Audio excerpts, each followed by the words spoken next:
Bienvenue sur le rocher. Tu veux grandir spirituellement, porter du fruit, mais peut-être que tu te poses ces questions. Pourquoi est-ce que ça ne tient pas? Pourquoi je replonge toujours dans les mêmes luttes? Pourquoi ce feu que j'avais s'éteint si vite? La Bible ne promet pas une croissance instantanée, mais elle nous enseigne comment porter du fruit qui dure. Voici 5 clés bibliques pour t'ancrer dans une croissance spirituelle solide, durable et qui glorifie Dieu. Première clé, reste attaché à la vraie source. Jésus dit « Je suis le cep, vous êtes les sarments. Celui qui demeure en moi porte beaucoup de fruits. » Le fruit spirituel ne vient pas d'un effort religieux ou d'une motivation passagère, il découle d'une connexion vivante, quotidienne et intime avec Jésus. Plus tu restes connecté à lui, dans la prière, dans la parole, dans l'obéissance, plus le fruit vient naturellement. C'est lui qui te nourrit, lui qui te fait porter.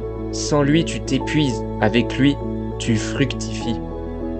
Commence ta journée avec lui, pas avec ton téléphone. Alimente ta racine avant de penser à ton rendement. Deuxième clé, laisse Dieu émonder ce qui empêche la croissance.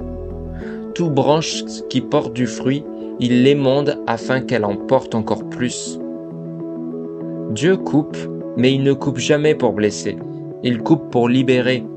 Il va enlever ce qui t'alourdit, une relation toxique, une habitude cachée, un confort devenu piège.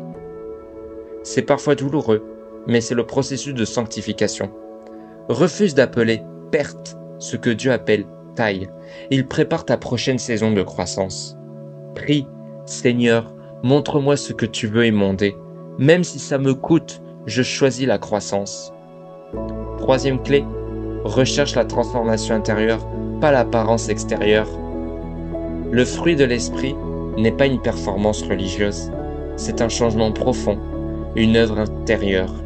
L'amour, la joie, la paix, la patience ne s'affichent pas seulement en public, elles se vivent dans le secret, à la maison, dans les conflits, dans les épreuves. Dieu ne cherche pas des chrétiens parfaits à l'extérieur, mais des cœurs renouvelés de l'intérieur. C'est ton cœur qui produit le fruit, pas ton image. Plutôt que de prier « Seigneur, change mes circonstances », commence à prier « Seigneur, transforme mon cœur ». Quatrième clé, sois patient, la croissance prend du temps.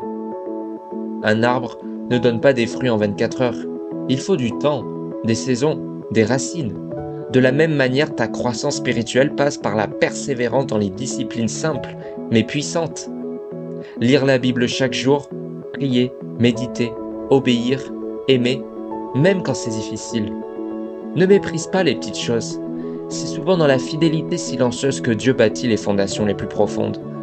La lenteur n'est pas un signe d'échec, c'est un signe de profondeur. Note chaque progrès, même petit. Dieu est à l'œuvre, même quand tu ne le vois pas encore. Et dernière clé, reste dépendant du Saint-Esprit. Ce n'est pas par tes propres forces que tu porteras du fruit. Marchez par l'Esprit, et vous n'accomplirez pas les désirs de la chair. Galates chapitre 5 au verset 16. Le Saint-Esprit n'est pas un bonus spirituel, il est le moteur de ta croissance. Il te donne la force de dire non au péché, de pardonner, d'aimer, de persévérer. Sans lui, tu t'essouffles. Avec lui, tu avances. Chaque fruit spirituel est le résultat de sa présence en toi. Commence chaque jour par une prière simple. Saint-Esprit, conduis-moi aujourd'hui. Le but, ce n'est pas de produire plus. Le but, c'est de demeurer plus profondément en Christ. Quand tu t'attaches à lui, quand tu laisses Dieu émonder, quand tu vis selon l'Esprit, le fruit vient naturellement. Et ce fruit-là ne se fane pas. Il traverse les tempêtes. Il bénit les autres. Il glorifie Dieu. Ne cherche pas à briller, cherche à demeurer. Le fruit que Dieu produit en toi est fait pour tenir, bénir et durer dans l'éternité. Si ce message t'a plu, n'hésite pas à t'abonner et à liker. Et partage-la à quelqu'un qui en a besoin. À demain pour un nouvel enseignement biblique.